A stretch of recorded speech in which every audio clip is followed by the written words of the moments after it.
I make this third and final video about life in post Babylon, Mystery Babylon, life in post Mystery Babylon.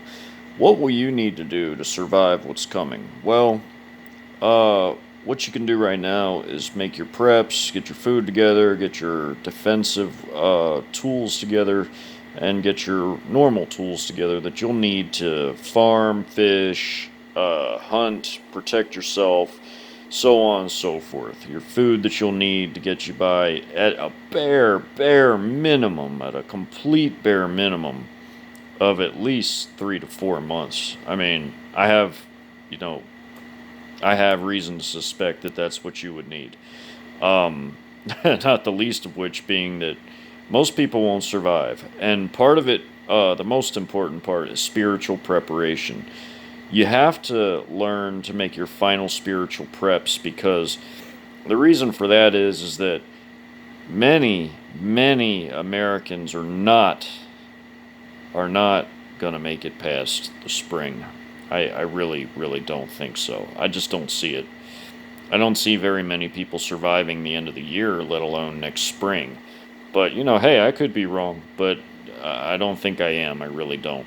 Life in a defeated United States, a defeated Mystery Babylon, is going to look like this. You're going to have concentration camps totally spun up and running. I mean, you already see it on a local level with Ohio pulling their crap and some other states, but no, it's going to be worse than that, I'm afraid. It's going to be the occupation duties, like it says in the Army's internment and resettlement documents. It mentions an occupying power, United States government or occupying power, which could be the UN or it could be, it leaves it open to things. It could be the Chinese, it could be the Russians. Stop, Romero. Or it could be the Russians. It could be really any foreign power other than the United States government. That's why it says U.S. government or occupying powers. So you could have a provisional government, an occupation government by the Chi-Coms and the Russians. After they've nuked and invaded us, you'll have large swaths of the United States occupied by foreign powers.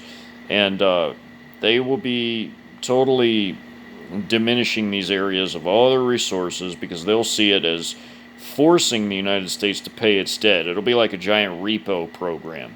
Imagine foreign armies coming through and doing a repo mission where they repossess your property after you've been sent off for you yourself to be used as slave labor. Well, the best thing you can do to avoid having you and your family and all your property repoed is to stand and defend it. I mean, that's really your only chance. That's why I don't think a lot of Americans are going to survive. I mean, life in a post-occupation United States is going to be very harsh. There won't be all these food stores like you see now. I mean, all that stuff will be gone. It'll be history. You'll get ration cards if you're lucky, and you'll get a very small amount of rations. Food will be very scarce. Like I wrote in that story, that short story I wrote that I made that video about, it'll be a lot like that. And that's the life of somebody that takes this vaccine, this mark of the beast. But there will be pocketed areas, there will be pockets of resistance everywhere, just like in any occupied nation. Even in World War II, there were whole areas of the Soviet Union that were never fully conquered because there were like forested areas and whole villages that, Nazi occupation never touched. Well, the United States is so vast and so big. I mean, it's a huge job for any occupying force, any military power, anybody.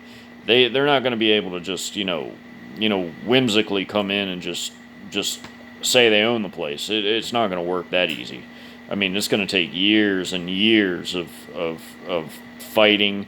I mean, yeah, Babylon will fall in 1 hour. I don't dispute that. God never lies. He always tells truth. But Babylon may fall in 1 hour, but life in the United States, it'll be a war-torn mess.